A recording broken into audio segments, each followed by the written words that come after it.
What's up, everyone? This is David Greenspan, and you are listening to an all-new Season 3 of the Mindshare Podcast, a proud member of the Industry Syndicate Media Network. Additional podcasts are available at mindshare101.com and on all the major podcast platforms. This week's episode is sponsored by the Buzz Conference, LePage Meadowtown Realty, and of course, Kits Keep in Touch Systems. I am very grateful that our amazing friends at the Buzz Conference are with us again today. I have been fortunate to be a keynote speaker several times at many of their events, and I am a big supporter of everything they continue to do. In fact, if you haven't yet, make sure you grab your tickets for their next event. It's called Connect and Collaborate. This is a virtual event taking place on March 25th and 26th. This is where experience and innovation meet. Speakers include Phil Soper, Tim Hudak, Carolyn Cheng, Mississauga, Ontario Mayor Bonnie Crombie, founder of the agency in Beverly Hills, Mauricio Umansky, and myself. And that's just the beginning of the list. As always, this event will be loaded with valuable content. And you're going to love this. It is absolutely free for you. So make sure you save the date, March 25th and 26th, and book your tickets. I also want to mention that the Buzz is hosting 4 speaker spotlights in February. This is happening every Wednesday this month, just before the Mindshare Podcast at 12 p.m. Eastern Time, with a different speaker each week. This month includes a bunch of my buddies, Stacy Secrets, Ryan Smith from Launch Your Farm, Catherine McIntosh from realestate.love, and my buddy Kelly Scarr. You can find out everything you need to know about all of the great events put on by the Buzz Conference by following at the Buzz Conference on Instagram. Registration links are in their bio. And our friends at LePage Meadowtown Realty are also with us today. Owner Alex Osai has been a colleague and a friend of mine for many years. He and his partner Gloria own the company, which has 5 office locations with 280 members servicing the Milton, Georgetown, Mississauga, Acton, Erin, and Caledon, Ontario regions. Plus, they have 3 satellite offices, and they just celebrated their 18-year anniversary on January 7th this year. So a big happy anniversary, and thank you for being here with us today. And of course, Kits is always with us.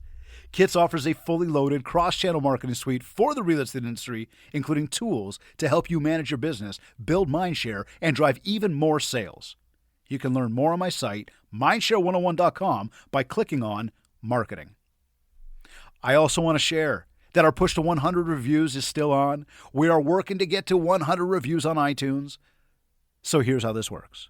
Go to iTunes, rate the show, leave a review, and you will be entered into a draw to win a free one-to-one strategy coaching call with me. And for everybody who's already done this, thank you. We are grateful. Today's episode is number 115. She has been one of Milton, Ontario's leading realtors for over 18 years. Her team has annually achieved the LePage National Chairman's Club Award since 2009, and this year they were ranked number 7 out of over 18,300 agents across coast to coast here in Canada. They've been voted favorite real estate agent in Milton for over 10 years, and she and her team work throughout the year supporting various local charities, including hosting food and clothing drives for the local women's shelter and food bank.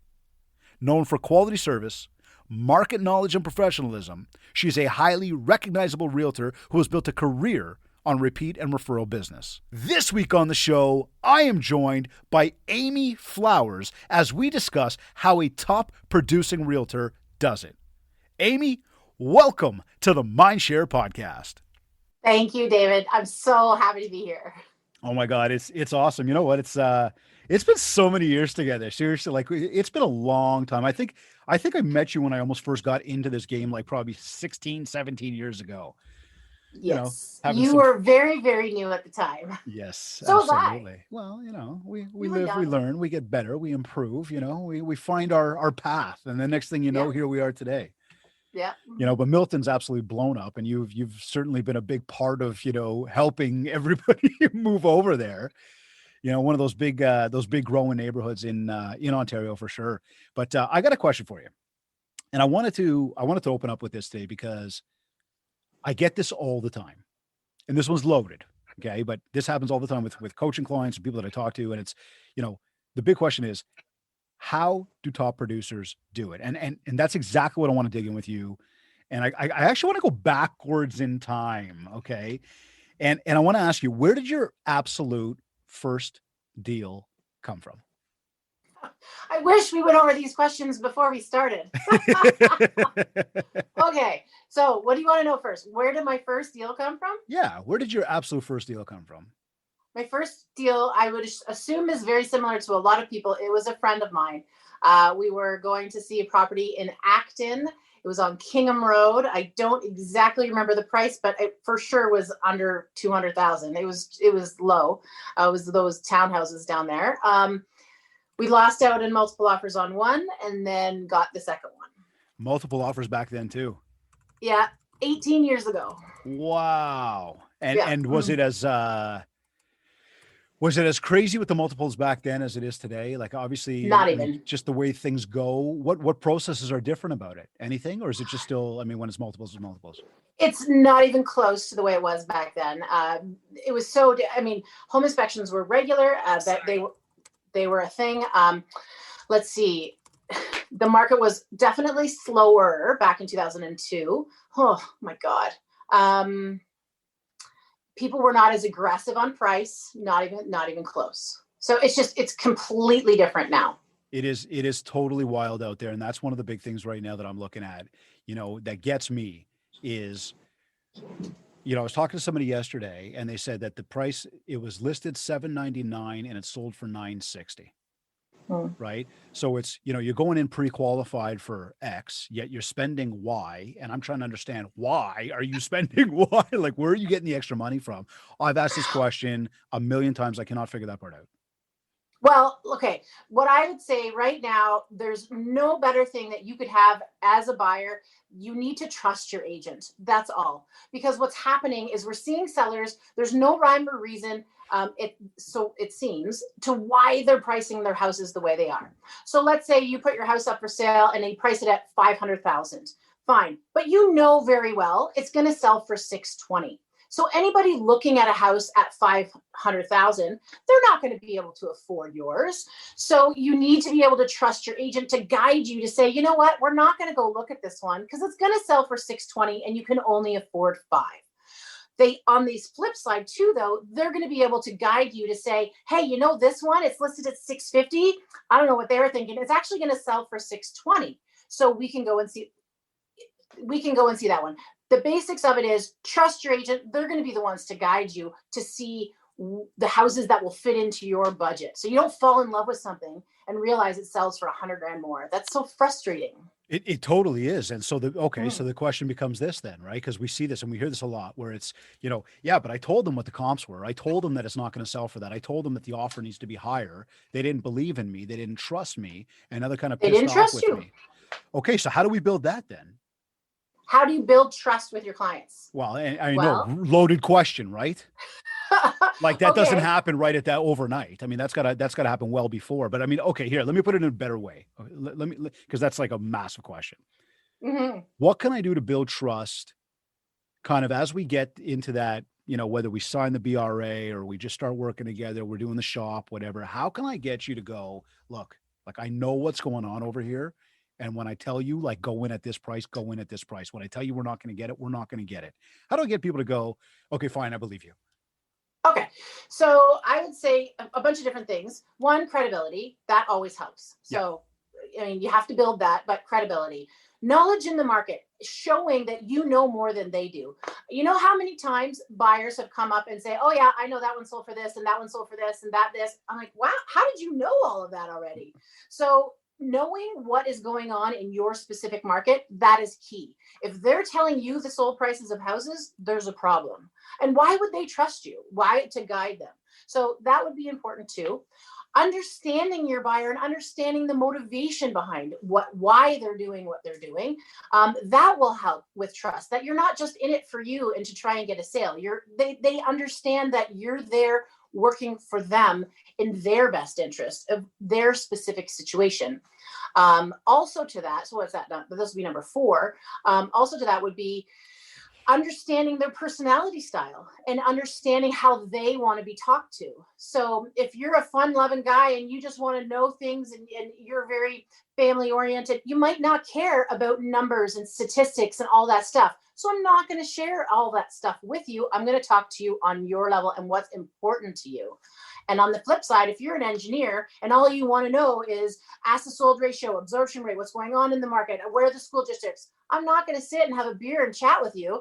You're going to want specific information just the way that you are looking for it. So it's get to know who the buyer is and try to serve up the way their personality is and the type of individual. I mean, this is what I come back to when I always say, you've got to learn to be a chameleon. You got to be able to change your colors and understand who it is that you're dealing with and what can you do to serve that need, satisfy that need that they particularly have. And therefore now you're going to get into that trust factor because we hear it all the time. Right. And like you said, they're coming up to us with all this information. They're going, yeah. But, and you're like, no, but here's what I'm telling you.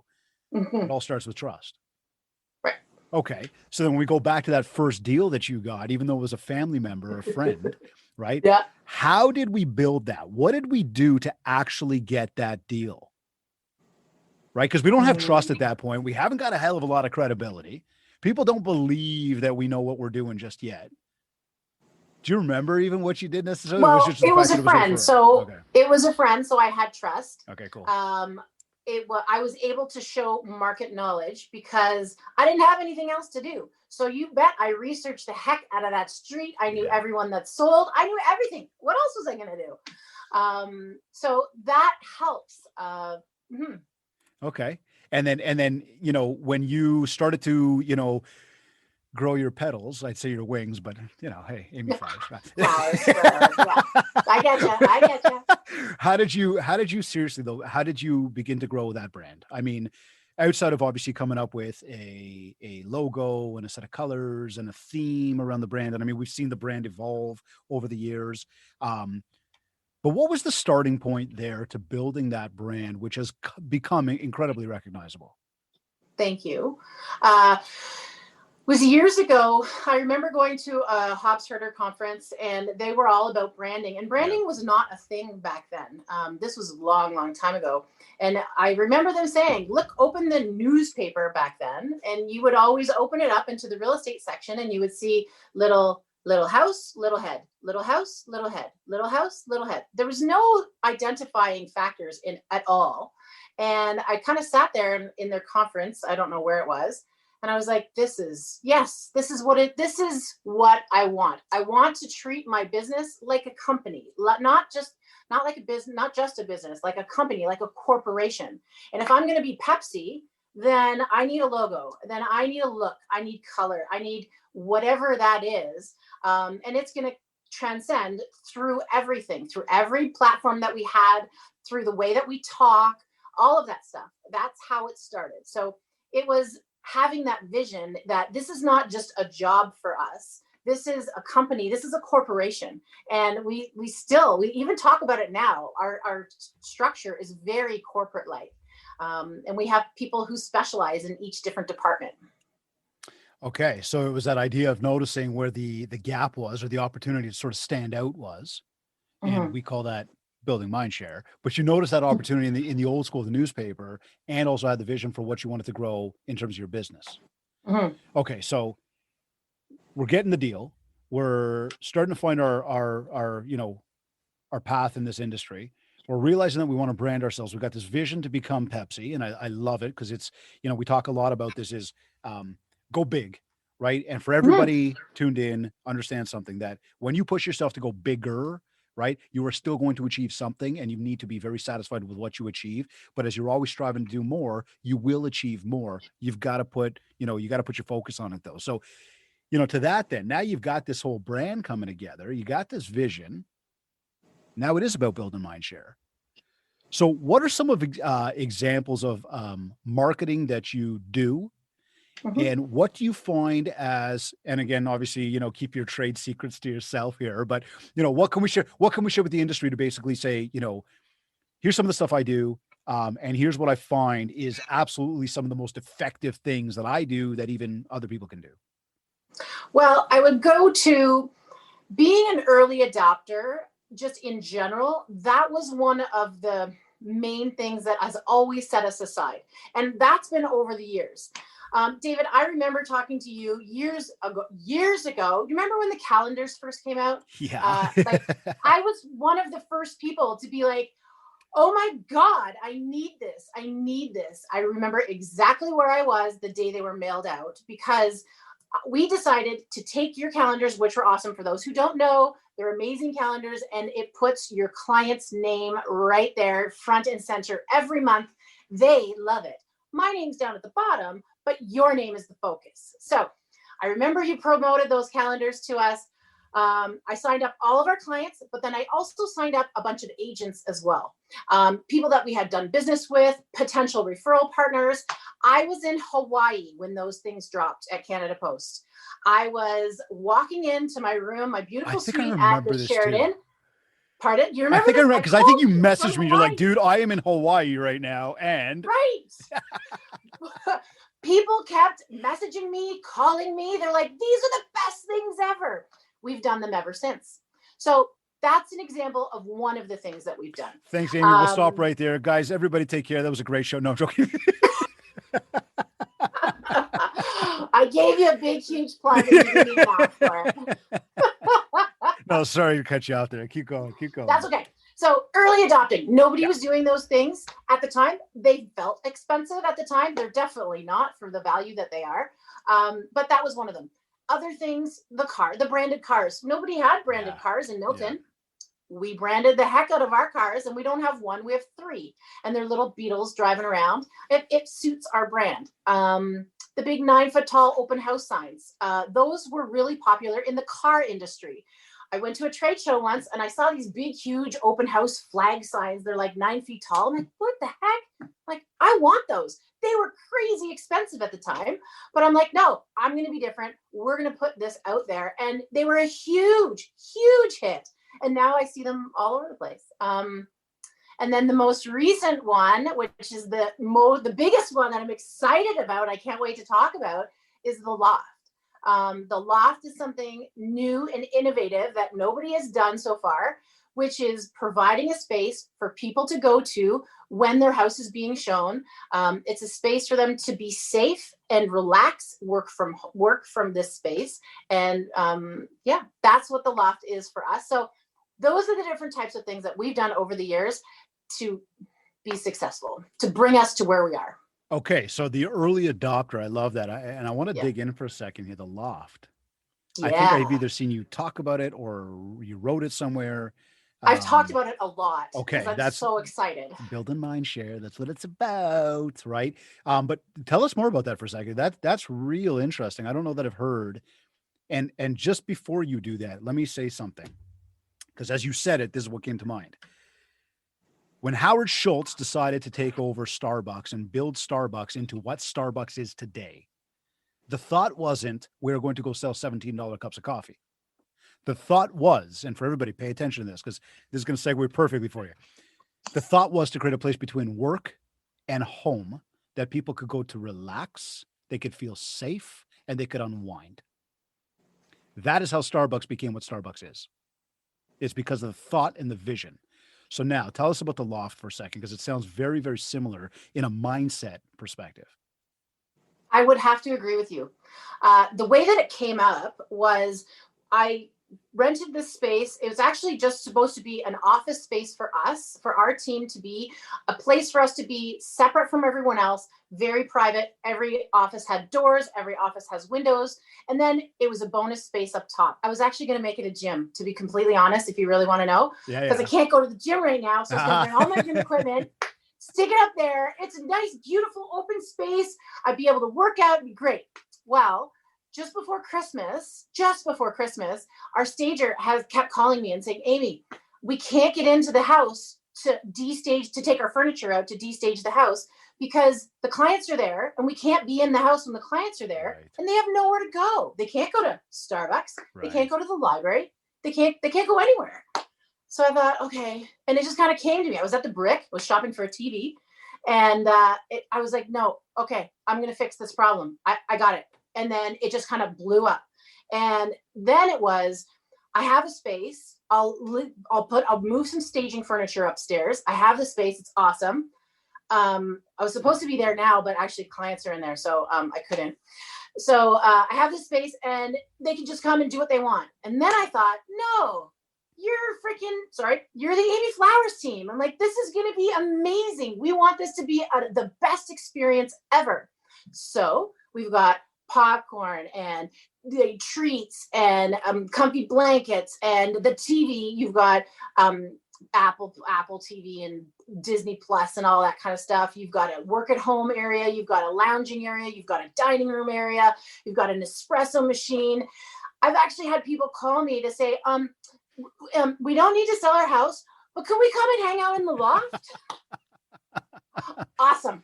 So it's actually building traction now, and it's one of those total big advantages that you've got. Yes. You would say to people, hey, I got a spot for you. I actually had the media call yesterday, and they wanted to do a little spot on it because they wanted to see how people are staying safe while they're selling their house. And yes, it's comfortable, and yes, it's fun, and it's different, but the basics of it is it's safe. We are providing a safe space for our clients to act like they would normally act at home, work at home, whatever they're doing, working from school, or relaxing, all of that they can do directly from that space, and it's safe. Wow, that's amazing. That is very cool. I totally unique and something I don't think that we've seen or heard of. I don't know of anybody else that's doing something like that just yet. No. I imagine after today, you might find a few people that are going to go, you know what? I got to take that one and run with it. David, imitation is the biggest flattery. I've seen it over the years, and I welcome it.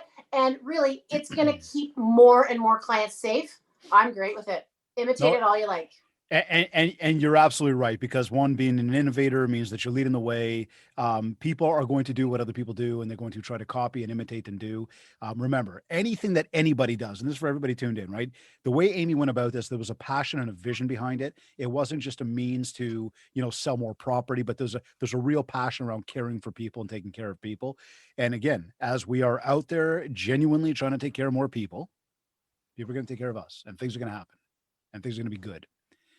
I'm curious. So when we look at your business, is most of your business, and again, I'm aware of, the success and the growth, and I know how you do certain things back there, but is most of your business for people you know or people you don't know? It's actually, this year we were at 60% was repeat and referral. Okay. So it was either somebody we knew or a referral from somebody that we knew. And then 40% were from marketing purposes of people that we didn't know, who know us, but we didn't necessarily know them. Right. Okay, cool. And so, and now, were those people that knew you, was it more of the community efforts, or was it more of the people talking efforts? Maybe a mix of both. It was a mix of both. Yeah. You know what I'm saying about that? Like, so, I mean, because when we look and I say, and I know, and I mean, anybody who is south of the border or not here in Ontario or even local to kind of the Toronto, Milton regions, I know, because I've had a number of different properties, as you know, in Milton. You've got, you were going to bring that up. Yeah, well, it's there, but you've got major brand recognition in Milton for the brand. Yeah. And I mean, I know driving around, it was kind of like, especially when we first started doing business, like from the kids side of things. And I was out there, I was like, I know her. Yeah. It was cool to see that, but it's, and I remember the flags. I remember all that stuff driving through and, driving past the office, and you'd see the car and, again. Did your kids ever punch you? What's that? Did your kids ever punch you because Absolutely. They saw our punch buggy? Oh, well, that's different. Cause back in the day when I was doing Milton, I still didn't have the kids. Oh, okay. But now they certainly know what's up, so if I drive by Milton, I'm going to be sure to stay away from your car so I don't get punched. Yeah. I hear it all the time. It's like the worst thing, Amy, is that every time we see your cars, my kids punch me. I'm like, I'm sorry about that. You got to get prepared for it's like, oh my God, there's Amy. Boom. Yeah. The impact you're making. It's there. It is, everybody's aware of it, and it's worked. It's, you've grown exponentially. I'm curious though, in terms of database, and even though we talk about the fact that, 60, 40, whatever, how important is your database? And then not just yours to you, but everybody's to them. The database or database, however you say it, is absolutely, that's where your money is. If you could have a business just from working your database and continuously working it and working it and working it. There's money in there. We've actually brought on some extra salespeople this year. Super excited about that. Additional salespeople, I should say. And our main goal for 2021 is to really dig deep in that database, because we're not doing open houses anymore. Nobody's door knocking anymore. Marketing has changed. So diving into that database, yeah, for sure. That's money. Can we talk about some of the things you do for that database? Sure. We've got different touch points. Absolutely. Kits is involved in there again. Look at you. You asked me these questions because you want me to promote. No, I'm just saying, like, I'm trying to make a point of how valuable the database is, right? Yes, but it's true, guys. It is absolutely true. We have been a Kits customer since the beginning. So yes, we're grateful. Touching base with your clients, however you're going to touch base with them. We do via text. We send anniversary cards. We send birthday cards. We do different client events normally. Unfortunately, we haven't done any lately. I believe we're working on something for the summer though, that we can do outside with our clients. We do at the end of the year, we call them up and say, hey, want to know how much your house is worth? You've lived there for 5 years. You want to have an idea of what it's worth? Those type of things. And we track them all. So every month there'll be a little note that says, okay, this is what you want to do this month. You want to call these 5 people and these 7 people and text these 5 people. So it's all systemized. But see, there's the dirty work that most people don't want to do, right? There's the effort. I mean, look, when we look at, what the past 7, 8, 10 years of our industry has shown, it's gone, go and do online lead generation, go and get a chat bot, go and, use e-documents, signatures, and go and upload everything and action plans and drip campaigns. And essentially what we've heard a lot about is, look, automate so you don't have to do much. And if we look at the percentage of people that are actually making a living in real estate versus the percentage of people that are, or versus the amount of people that are in real estate, it's that old 95-5, right? 5% of the people are making 95% of the money because the other 95% of people do not want to put in the effort to go and do the dirty work, which I will coin as make your calls, track the notes, schedule your next touch point. Have you guys got a certain rule of thumb for how many times you call a client each year? Call or touch? Call first. Okay, you do it the other way. How many times do you touch a client each year? Yes, we do. I don't know what it is. Okay. Sorry. Well, that's what happens when you build a big successful team, right? On that part, I know there is a system in place. Every person is involved in that system. Like every client is a part of that system. There are many. I'm going to say it's over 30. Okay. So let's just say that over 30 touches per client. But people, this is money. Like the last house that I just sold, the last 2 houses that I just sold were people that I've known for over 15 years. Right. And mind you, 15 years ago, I didn't know nobody, but I knew because you told me that I needed to keep in touch with people. So I did. I kept in touch with these people. 15 years later, both of them needed to sell their house. And I absolutely was the first call. Actually, I called them and said, guys, you need to sell your house. And they said, okay, we trust you. Back to the whole trust thing. They're full circle. It wasn't their intention to sell their house right away. But when I said, okay, guys, no, seriously, the market is crazy. They're like, okay, we trust you. And they put their house up for sale. There you go. And that's where it all comes back to. So you guys are, you guys have implemented obviously newsletters. So you're touching people by paper, you're touching people by email. There's phone calls that are happening. There's client events that are happening. So the in-person type of thing. Your social media, obviously you guys are out there with social, and then there's a strong web presence. And this goes right back to that whole 7 ways to communicate that I've talked about. And for anybody that's going like, what are the 7 ways? I mean, I just listed them. Go download the Ultimate Marketing Bundle from my website and you can read through it all. But that's the idea, is that in order to build mind share so we can get more market share, it really is all about what can I do to leverage different channels? And I mean, look, just because whatever, there's been a stigma over the past probably decade around sending paper to people, right? And sending a newsletter. you know, you've believed in that stuff and still believe in that stuff. And so, I mean, would it be safe to say that paper still has a very strong place in our industry to build our brand? Literally last week, I was talking to a client and they specifically said, we keep your newsletter. We still have them. We have all of them. Like, what? Wicked, eh? You do? They're like, yeah, because it's got important information in it and we read it. I'm like, wow, thank you for sharing that. Yes, I've heard that over the years, but literally last week, somebody said that. That's amazing. And it's just got more shelf life than a social media post or an email. And it's not to discount social media or email or say paper's better. Really what it is that we're using a cross-channel approach to build the brand. Right. Yes. So we're going to touch people in different places. And so I've actually got a question here from one of our Mindshare masters who's curious to know when it came to birthday cards. Yes. Do you send birthday cards to, let's say your client, or like if I'm your client, I'm like, hey, like I want to list my house, whatever. I become the client. Or do you send it to me, send it to Jen, send it to Joshua, and send it to Leah? How do you guys sort of go through that? Oh, I was going to say, they're usually sitting right over here, but they're gone. Okay. So we send it to you and Jen. You should know this, David. You receive our birthday cards. I'm just saying, but like, does we had a question there, and they want to know, right? Like, okay. Is it? Are you picking just the client, or are you going like right down to the dog? You know what I mean? So we don't right now. We don't do kids and we don't do dogs. Okay. We could do kids, but we don't. That's a good idea, though. I might do that. Well, I kind of like that. A family member, right? I'm gonna just write that down here. Okay.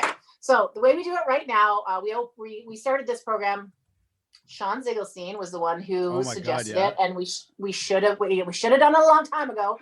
But he was the one who promoted it to me. And like, you know what? I'm doing it. Maybe that was like 6 years ago.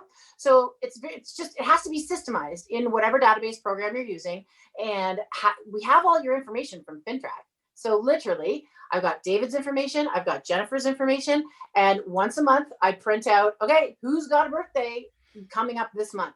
Print them all out. They're sitting here so that when you're, as an agent, when you're on office duty, you've got your list of cards for the month, and here you go. And you just write little personal notes. Hey, David, your hair looks great now. What's going on? Or, so I got a beard happening, happy birthday. Something like that. That's personal to them. Yeah. And then they sit here, and then at the end of the month or the middle of the month, they get mailed out.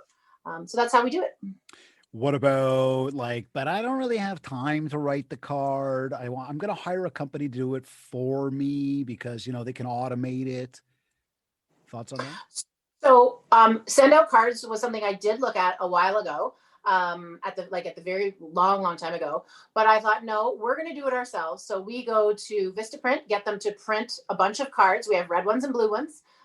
We usually send, so they're not the same. So we usually send the blue ones to the husbands and the red ones to the wives, if it's a husband and wife situation. So you don't get the same card. And then we have it automated as far as in-house. I'm a believer of doing everything in-house. So I hired my first assistant after a year and a half, maybe. So we were doing like $100,000 worth of GCI, but I hired my assistant because I knew that there was stuff that she could do to make my life easier. Birthday cards would absolutely be one of them.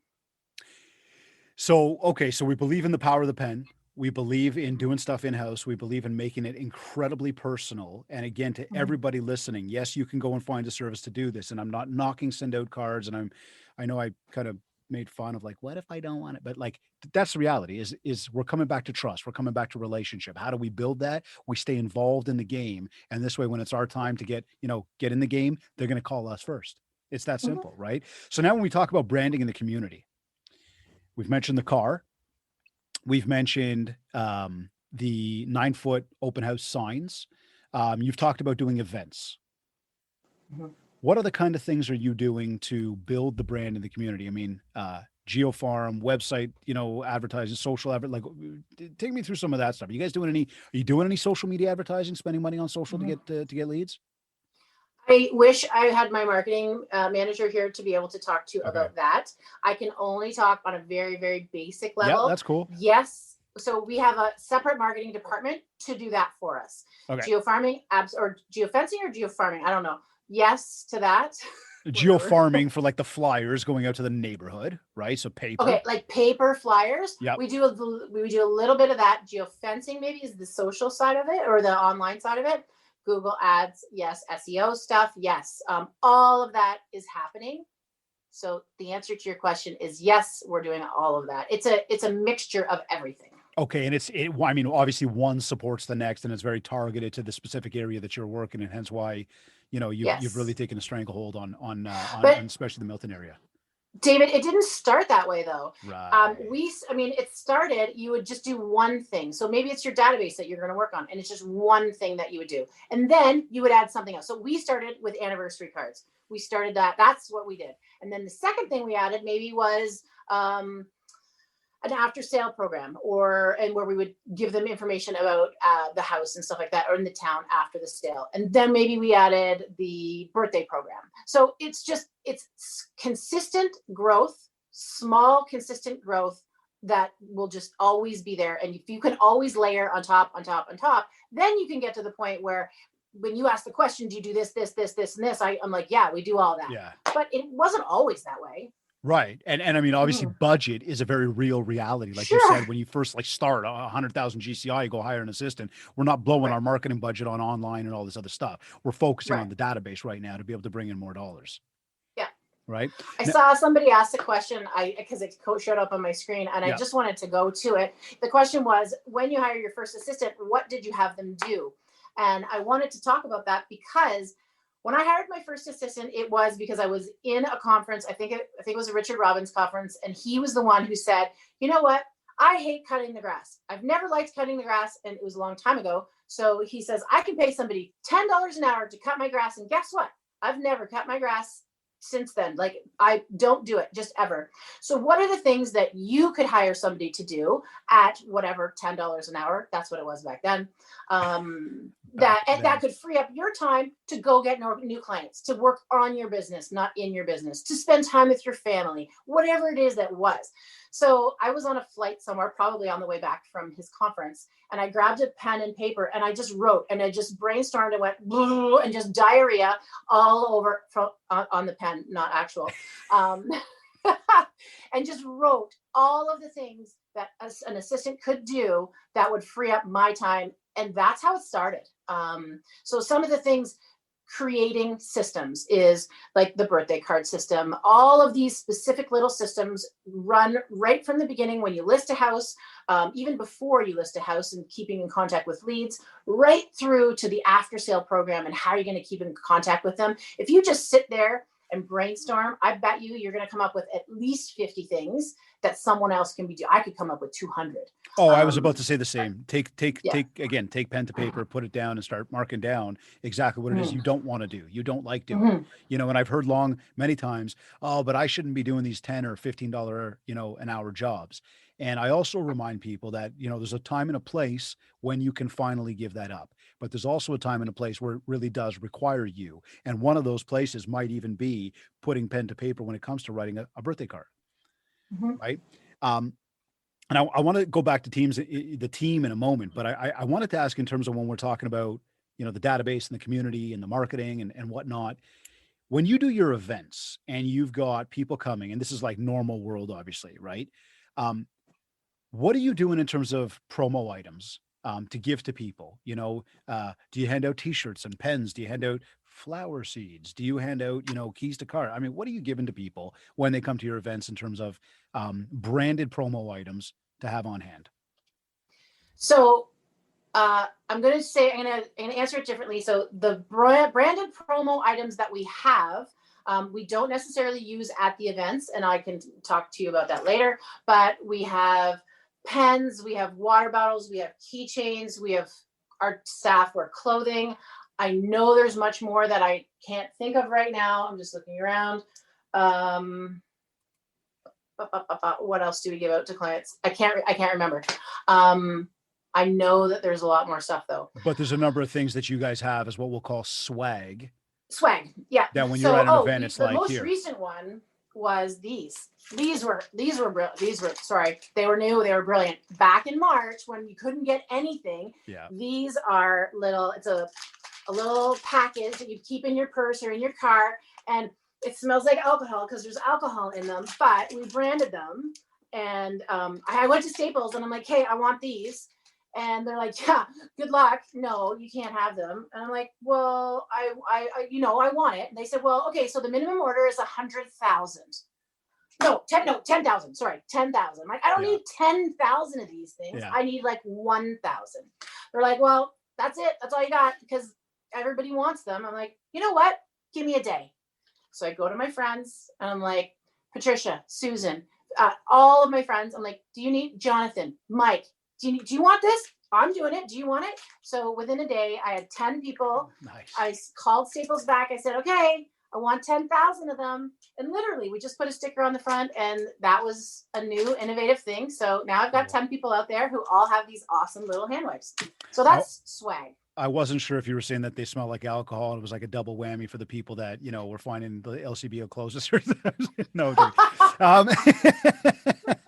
No, because many people have hand wipes that don't have alcohol in them and they're not sanitizing, but these sanitize. And there's some that just smell really bad or leave a bad film on your hands. But anyways, different convo for a different time. How many people are on your team right now? 18.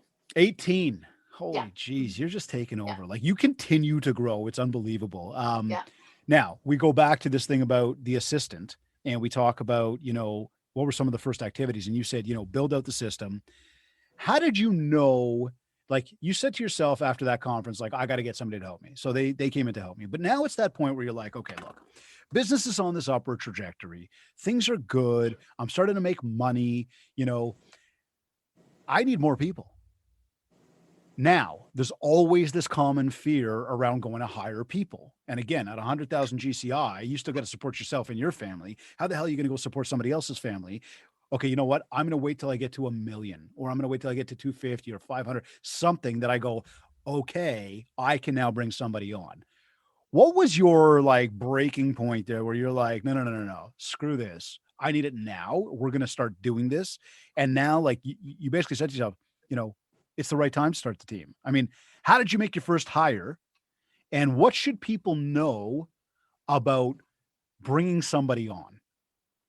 So when I first did that, it's a different mind shift. So the question you're asking, we call it mind share. No, I'm joking. Keep going. It's a shift yes. because my mind doesn't work the way that you just said is, well, when I get here, then I'll hire someone. Right. My mind works, I need to hire someone so I can get here. That's how, and that's me. I've always been that way. Hold that thought for 1 second. I'm sorry to cut you off. I want to make it very, very clear. The topic for today, for everybody tuned in, was called How a Top Producer Does It. And Amy, what you just said was incredibly powerful. When you listen to, she disappeared on me. No, joking. When you listen to, you do any reading, you do any personal development, you listen to major leaders out there, they will all tell you exactly what Amy just said. It is not about when am I ready? It's about let's bring them on so I can be ready or I can get to where I want to go. It's a different mentality. I love it. Sorry to cut you off there. No problem. 1 sec. Okay.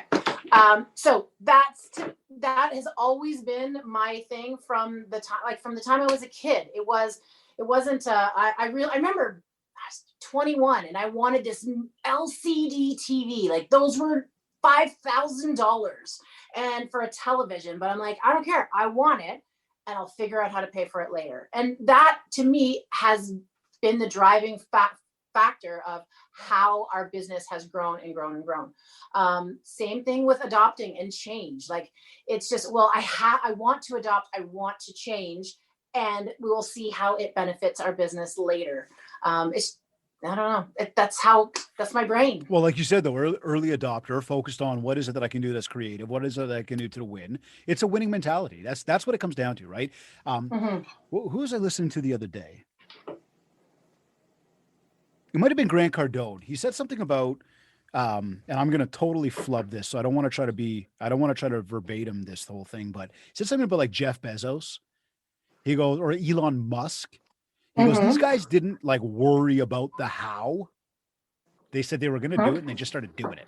And the how developed as they did it, Now, on a much different level, I will say, because it's been a weekly topic of conversation, at least in my world, my backyard hockey rink, I didn't worry about how. I knew I was going to build a backyard rink for my daughter and I went and bought lumber and I just started doing it. Right. And how did that go? Well, it's amazing. I mean, the ring, I mean, listen, Mother Nature has to be on your side. And when she's not, you've got some, serious trials and tribulations going on. That's Right. Gives you heart palpitations, but that's okay. But outside of that, when Mother Nature's cooperating, everything is wonderful. When the kids are out there, it's the best thing in the world. And again, I only bring that up as, the same thing of going, I don't know what the hell I was doing. And so when I heard Cardone say that about Musk and Bezos the other day, and I hear you say that, like it's the same idea. You want it, go do it, make it happen, put in the effort to make it happen, and it will happen.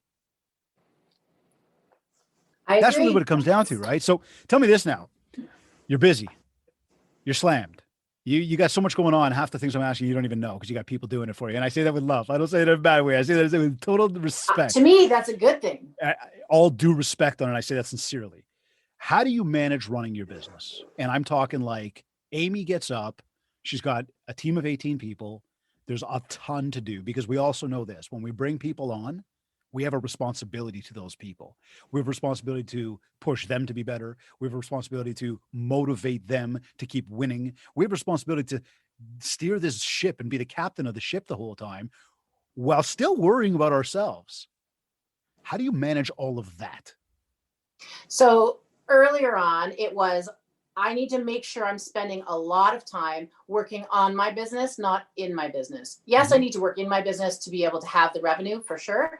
But I need to be able to work on the business so that I have the ability to be the captain, to be the provider, and other people will be able to work within our business at the same time. So that was one thing that I wanted to say. The other thing, the biggest thing is people. I don't do this by myself, not even close. I have amazing people, treating them well, treating them the way that they want to be treated, with respect, and they understand that their job is important.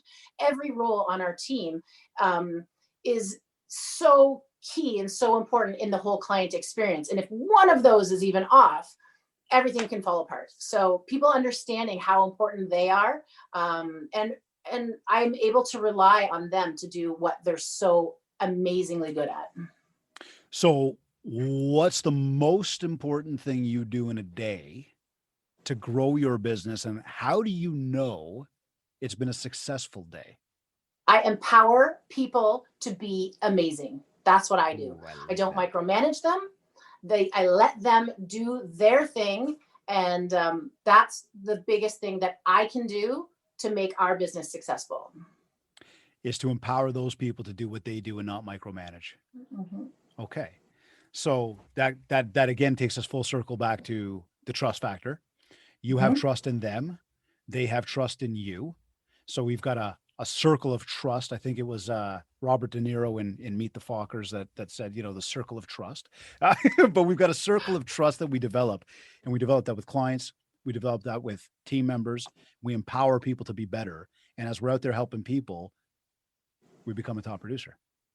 Mm-hmm. Right. So when the first question I asked here, and the question I ask all the time, is exactly that is, how do we become a top producer?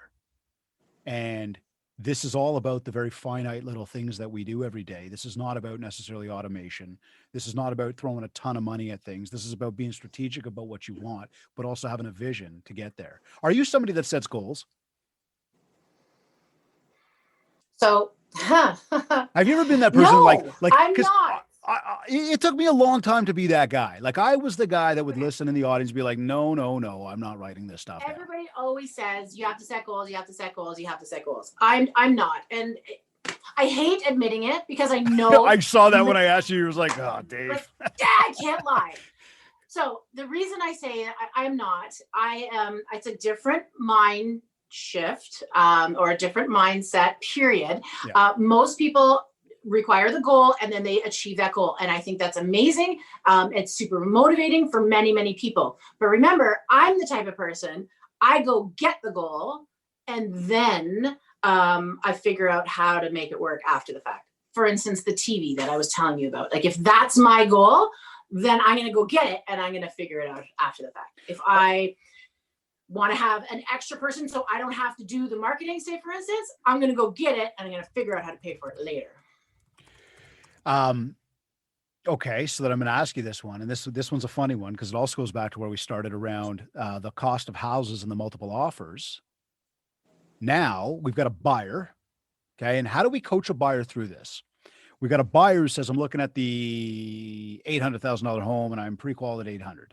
And we know this house is about to go for 950 or even a mil based on comps. How do we advise this person? They want that house. Like they are like that's the one, Amy, I will figure it out later. This is a big financial risk that they are taking. It is not the same as, buying the hand wipes and going, if we use them, we use them. And if we don't, it's okay. I can deal. This is big time, right? This is finances. What do we, and I mean, on all seriousness, how do we advise people in that respect? Because again, there's a winning mentality around, listen, you want it, go make it happen and figure it out. There's also a responsibility that people have to take. Forget about even our fiduciary responsibility. Like there's responsibility that I got to take in myself to go, is this the best thing for me? What's the mentality around that? Well, one, I've said this for a long time, is I can't let my reservations or my concerns get in the way of someone buying a house. If they can afford it and this is their house and they love it and they want it, they don't care, I'm not going to stand in their way. Even though I think its market value is $950, but they want to spend $1 million on it. That's not why they hired me. That's not my job to stop them from buying a house. My job is to educate them to make sure you realize this house is worth $950. It's not worth $1 million. Just because you're willing to pay that, as long as you are aware and you're okay with that. It doesn't happen often, but I have in the last 18 years, I have seen it maybe 10 times where I say to the agents, I'm like, you can't stand in the way of them getting their house. Your job is to educate them. Right. So I don't know if that was your specific question. No, I just, you know what, again, it's the thing that's really boggling my mind. Like it's the thing I cannot wrap my head around is how many people are spending, over asking, but it's not just over asking, it's over budget. Right. And how do we, look, we see agents who are out there who could care less. But can I interrupt for a second? It's over budget. It's over budget, says who? Well, let's say for me, I go to the bank and the bank says, Dave, you can afford X. And I'm like, but I'm going to go spend Y. But you can't, so you're going to spend 42%, right? Your total debt service is going to be 42%, or your gross debt service is going to say be 32%. You're not allowed to spend more than that. You won't be able to.